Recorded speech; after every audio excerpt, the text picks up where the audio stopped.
Boa tarde a todos. Eu sou a Luciane Moessa, sou diretora executiva e técnica da CIS, Soluções Inclusivas Sustentáveis, uma das quatro organizações que estão coorganizando essa oficina, que se insere no período aí de consulta pública da taxonomia sustentável brasileira, que está sendo construída. É uma honra representar esse grupo. Nós todas somos membros do Comitê Consultivo da Taxonomia.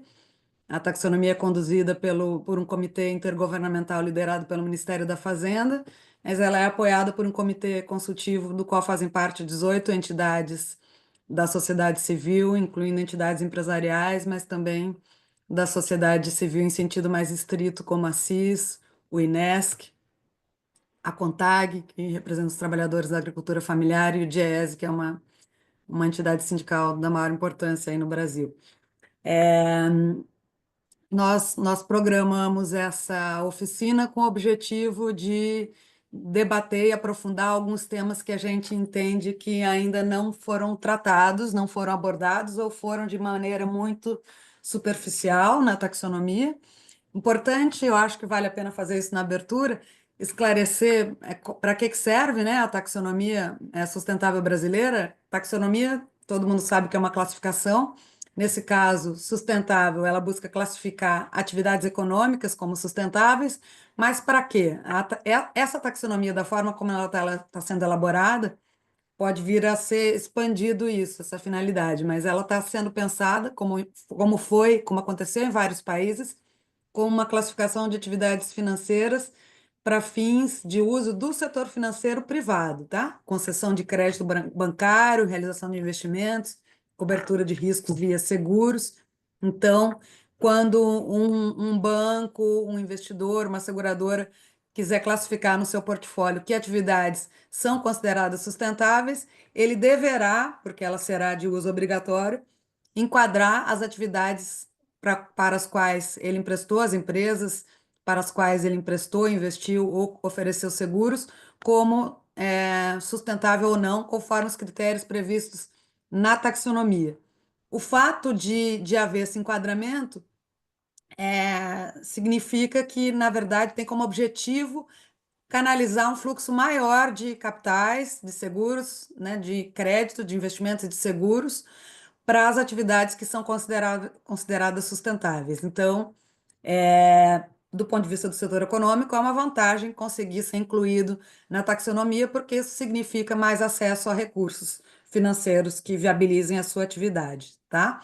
É para isso que nós estamos aqui. E nós escolhemos alguns setores econômicos e um tema caro para os trabalhadores brasileiros, todos relacionados à temática social, porque a taxonomia sustentável, como diz o nome, ela não é voltada só para tratar do tema mais debatido hoje em dia, que é a mitigação e adaptação às mudanças climáticas, mas também tratar de temas sociais, incluindo redução de desigualdades de gênero, de raça, desigualdades sociais e regionais. Então, a taxonomia tem um componente social e ela inclui a agenda de adaptação. E como todos nós sabemos, por vários exemplos já acontecidos no território do nosso país, a taxonomia, as mudanças climáticas, elas afetam mais as populações mais vulneráveis, né? Então é muito importante que a taxonomia trate de adaptação e que ela dê uma atenção especial às populações mais vulneráveis, que são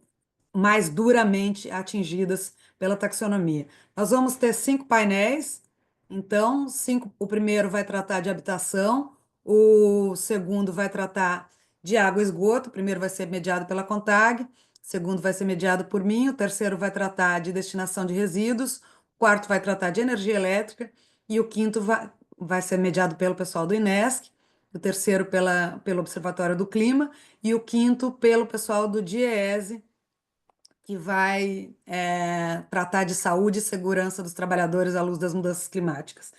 Em todos os painéis a gente vai ter um expositor, dois debatedores e um tempinho para debate com os participantes. É uma agenda ambiciosa, né, gente? Cada um desses 5 temas seria suficiente para um evento completo, não de 4 horas, talvez, mas até daria, né? Dependendo do grau de aprofundamento aí nos temas, até mais do que isso. Mas a gente vai levantar temas prioritários. É uma contribuição para o debate, A gente também vai organizar outras duas oficinas e, enfim, a consulta pública segue em aberto. Quem quiser enviar contribuições por escrito, obviamente, para o governo e também para a CIS, que está elaborando contribuições que a gente já tem encaminhado ao Ministério da Fazenda e aos coordenadores dos grupos técnicos, também pode fazer isso.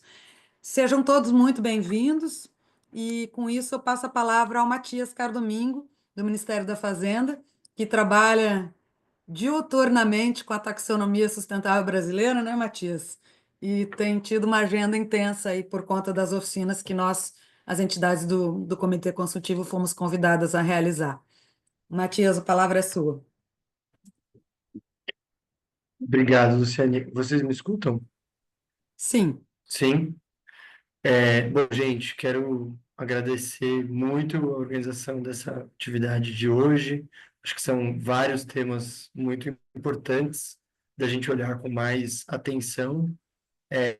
Como a Luciane falou, e a gente espera, né, que isso se concretize, mesmo com os movimentos recentes, né, de retrocessos nessa agenda de finanças sustentáveis em termos globais, mas a gente espera que sirva como uma ferramenta de canalização de recursos, né, e atração, é, tanto por aqueles investidores explicitamente, é, conscientemente preocupados em direcionar os seus recursos para as atividades alinhadas às mudanças climáticas e que combatam as consequências delas, mas que também gere incentivos, né? Sejam eles privados, com uma maior oferta de capital para essas atividades, ou pelo menos com uma premiação no custo de captação, né, das empresas que se propõem a ter esse alinhamento, seja também, paulatinamente, com o alinhamento de incentivos públicos, pensando tanto em termos de regulação e quanto avançando para os financiamentos explicitamente climáticos, né? Ou os incentivos, eventualmente, que hoje são direcionados aos montes em termos tributários, sem a comprovação de benefícios, sociais, ambientais ou climáticos, como a nossa preocupação aqui, né? Ontem eu estive numa atividade organizada pelo Diese, vejo alguns rostinhos que estavam na atividade de ontem também, e quero agradecer muito as organizações que compõem o Comitê Consultivo pelo engajamento em promover essa, esse momento que a gente discutiu muito durante o plano de ação como um período de letramento, né? Em que a gente teria as discussões públicas para começar uma conversa sobre o que é a taxonomia, é um nome já muito esquisito, né? Quando a gente, dentro de governo, começou a discutir isso, o pessoal falava do projeto da taxidermia e do empalhamento de bichos, e a gente não, nada a ver com isso. A gente precisa pensar em uma maneira de se juntar nesse fluxo e nessa onda internacional, né, de classificação de investimentos. E, e aí, vou colocar só esse ponto, dados os meus 5 minutinhos aqui, que o Brasil, na verdade, chega um pouco atrasado nessa conversa quando a gente pensa nos outros países latino-americanos. A gente tem hoje uma série de iniciativas na região de taxonomia, né? Uma coisa que foi inaugurada pela Colômbia em 22, e, dois, e basicamente a gente tenta entrar numa conversa global e hoje conta com mais de 50 projetos de taxonomia ao redor do mundo e mais de 70 países, né? Pensando que a taxonomia que pauta a maior parte das iniciativas na África e na América Latina é a da União Europeia, que conta com mais de 20 países. E não à toa, esse é um número parecido com o número de projetos de implementação de mercado de carbono regulado, né? Que a gente recentemente aprovou, o nosso nacional, né? E enquanto o mercado de carbono ele é aquilo que se chama de internalização das externalidades, né? É a gente colocar como um custo da empresa o impacto que ela tem nas suas emissões e que não necessariamente ela precisa arcar com aquilo diretamente, né? Ela impacta o clima, mas ela não precisa se responsabilizar financeiramente. O mercado de carbono faz com que as empresas, as maiores emissoras, né, precisem incorporar esses custos. A taxonomia ataca outro problema, que é o problema de assimetria de informações, né? É uma compreensão diferente sobre o que são os investimentos sustentáveis ou não, como a Luciane colocou, são chamados de sustentáveis porque se preocupa com a parte social e se preocupa com a parte ambiental e climática, mas também com a parte social, né? Tenta integrar essas visões e, basicamente, é uma ferramenta de homogeneização da conversa, né? A gente falar todo mundo a mesma língua, entender a discussão de atividades de uma maneira mais parecida e evitar ao máximo o chamado greenwashing, né? A lavagem verde, em que se compra gato por lebre, os investimentos que são rotulados não necessariamente atingem aquilo que nós, enquanto sociedade, acreditaríamos como um mínimo, né, de benefício social, ambiental e climático. Então, esse é o objetivo, né? A gente vem nesse esforço bastante grande de coordenação de várias visões, perspectivas, organizações e interesses distintos, com uma ampla participação de órgãos governamentais também, e a partir dessa cooperação entre o governo, o Executivo Federal, o Programa da ONU para o Meio Ambiente, na sua iniciativa financeira, e a cooperação Brasil-Alemanha, né, através da GIZ. Acho que é isso, eu não vou poder ficar a oficina inteira, vou ter que sair para uma outra reunião, é, umas 3, mas até lá eu vou acompanhar aqui as discussões. De novo, muito obrigado aí em nome da Luciane, do Guilherme, do Saulo, por liderarem essa iniciativa, mas a todas as organizações do comitê, né, a CONTAG, o DIESE e o INESC, que também estão aqui presentes. Obrigado e uma boa tarde de discussões para nós.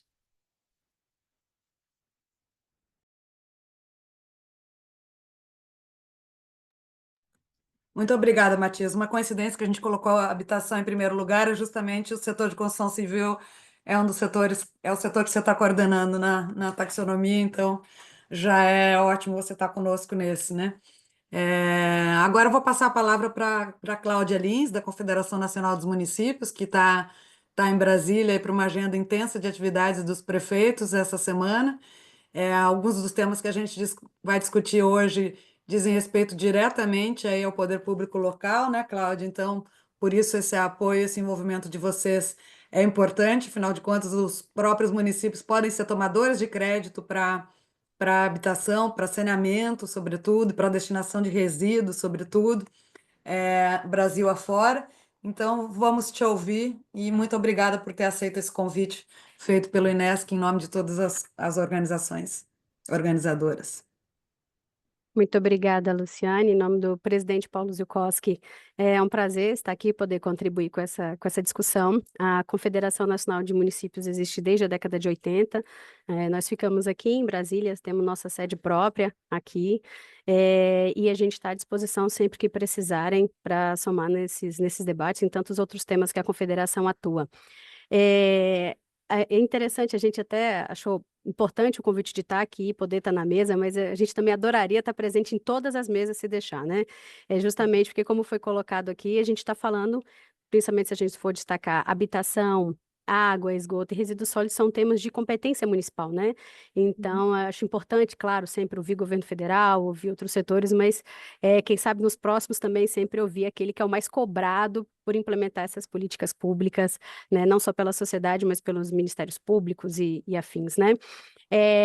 Enquanto Confederação Nacional de Municípios, esse tema da taxonomia, ele vem em um bom momento, por diversas questões. A gente precisa cada vez mais pensar o contexto das mudanças climáticas no impacto que eles sofrem, mas não somente isso, mas os pós-desastres também é importante, né? Na Confederação Nacional de Municípios, nós temos, inclusive, o setor de planejamento territorial e habitação tem uma publicação sobre o impacto, sobre a incapacidade da demanda do Programa Federal de atender as casas que são afetadas por desastres, por exemplo. Nós temos estudos que colocam o monitoramento de desastres de doenças que impactam a população após desastres causados por excessos de chuvas, por exemplo. Então, se a gente for citar o Rio Grande do Sul, por exemplo, até junho do ano passado, a gente tinha aí, só por conta de leptospirose, 43 mortes que poderiam ter sido evitadas, né? E onde é que estão realmente os baixos índices de saneamento, né? Normalmente populações mais vulneráveis. E a dificuldade cada vez mais crescente dos municípios acessarem esses recursos para saneamento, água, esgoto, por exemplo. Então, a gente está vivenciando uma situação onde tem crescido com o tema das mudanças climáticas, o debate sobre a necessidade da gente pensar em ações de mitigação e adaptação, mas, em contrapartida, não tem crescido as oportunidades de apoio técnico e financeiro para que os municípios executem ações nesse contexto ou ampliadas ações federais efetivas para proteger essas comunidades mais vulneráveis. A gente está falando aí de 2013 a 2024, de uma população, eu vou até confirmar aqui, mas de uma população de pessoas afetadas de 476 milhões de pessoas por desastres no Brasil, né? Então, a gente está falando, obviamente, de comunidades inteiras sendo impactadas mais de uma vez. Municípios que decretam situação de emergência ou estado de calamidade por escassez de chuva, por seca ou estiagem, e que depois estão decretando por excesso de chuva, porque ele teve um alagamento, porque ele teve um deslizamento, uma inundação ou qualquer coisa assim nesse sentido. Então, a gente está falando de situações extremamente graves, e o que eu coloco para vocês, se a gente for pensar em danos materiais e humanos, a quantidade, a gente pode dar um cenário, mas qualquer número que eu disser para vocês, tenho certeza que ele está aquém da realidade, porque o sistema federal que trabalha com esses dados, que é o S2ID, quando a gente vai analisar o que os municípios preenchem, a grande maioria tem uma dificuldade grande de preencher isso, então só 47% dos municípios preenche alguma daquelas informações.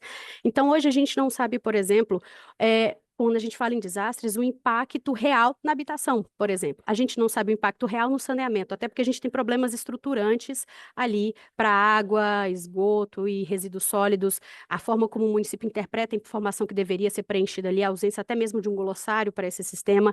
E a gente não tem, por exemplo, nesse sistema nenhuma forma que o município consegue colocar quais são as comunidades mais vulneráveis. Ele pede pessoas afetadas. A gente não sabe, por exemplo, a gente consegue imaginar por outros tipos de estudos, mas a nível de dados de governo federal, nem se os municípios quisessem preencher esse tipo de informação, a gente não sabe se o público que é mais atingido são crianças, são mulheres, são, eu digo assim, de estimativas oficiais que a gente precisa para pensar em política pública, né, para desastres e comunidades vulneráveis. A gente não tem esse tipo de informação hoje no âmbito da defesa civil, por exemplo. E quando a gente vai falar, então, de resíduos sólidos, a gente tem uma escassez total de recursos, por exemplo, para aterro sanitário, que é a mesa que vai ter, que eu fico feliz que esteja sendo mediada pela professora Sueli, que eu admiro muito, né? Com certeza, eu sei que vai ser um debate muito incrível. Então, a gente tem essa escassez hoje, desde 2015, que o governo federal não tem recurso, é algo que, né, até o nosso secretário Adalberto, ele sempre coloca isso em todas, né, as mesas que ele participa, a ausência de recurso específico para isso, mas a gente vê que realmente a questão não é sobre o interesse do governo federal resolver uma questão, mas é sobre a sua saber o que está sendo priorizado ali.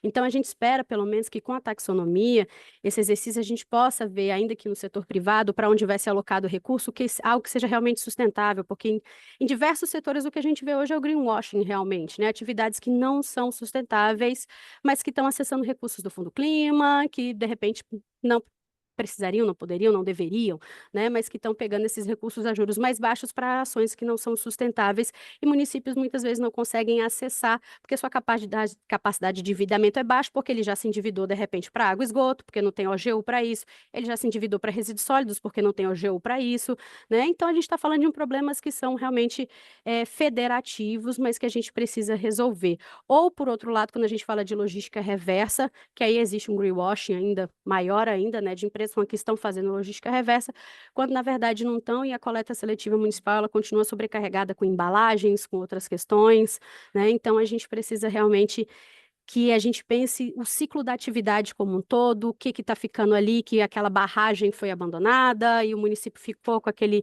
problema para resolver. Enfim, tem uma série de questões que com certeza a gente não vai conseguir abordar tudo, mas eu fico feliz pela realização desse evento, agradeço o convite.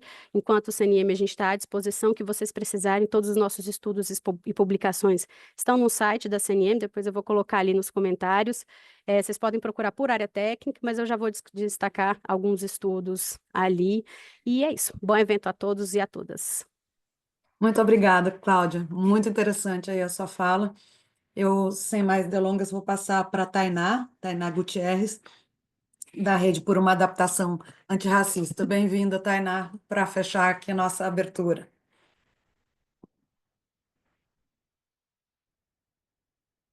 Eu fui informado que ela tinha entrado. Espero que ainda esteja. Ela tá aqui sim. Ela ainda tá Está ajustando o microfone, será? algo assim, Lu. Aí. Oi, Tainá.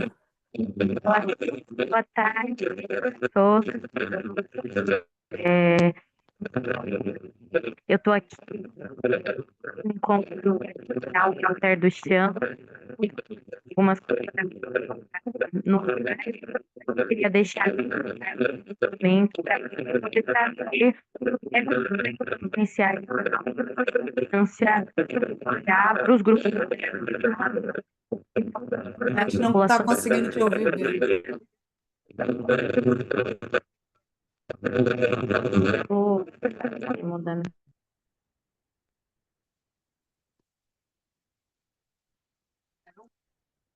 Oi.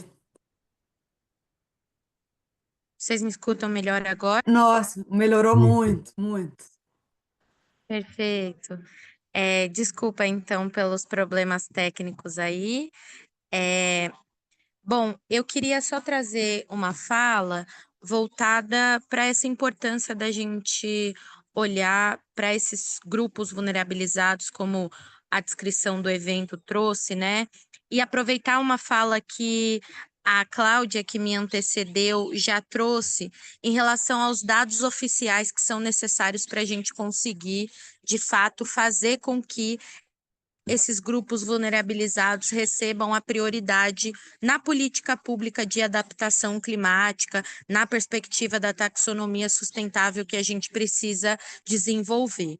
É muito importante que a nossa incidência política aqui se volte para convidar IBGE, IPEA e os outros centros estatísticos oficiais para utilizarem os dados que já existem sobre a população para cruzarem com os dados climáticos que estão sendo pensados e projetados dentro das plataformas do CEMADEM, do Adapta Brasil.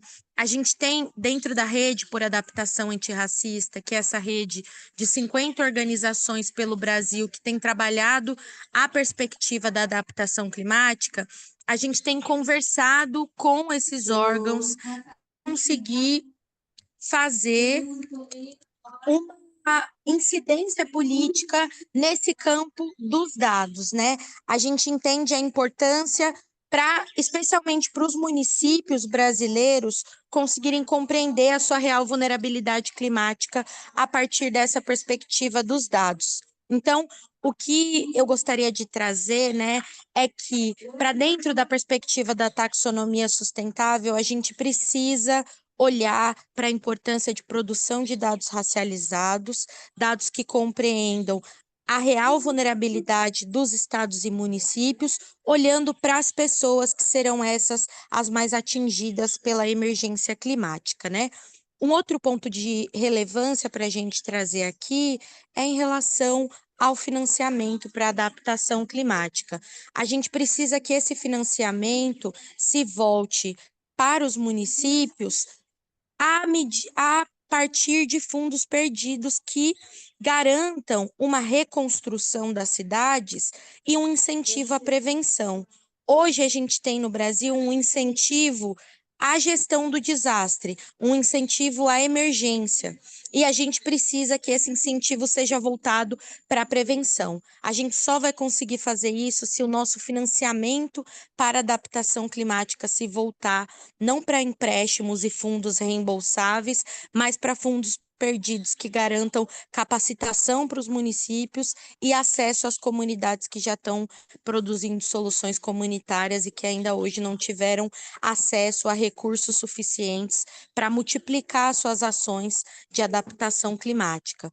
Então, acho que eram esses dois pontos que eu gostaria de trazer para partilhar, tanto em relação aos dados quanto ao financiamento. Obrigada. Excelente, obrigada, Tainá, obrigada por estar conosco. Que bom que conseguimos te ouvir no fim das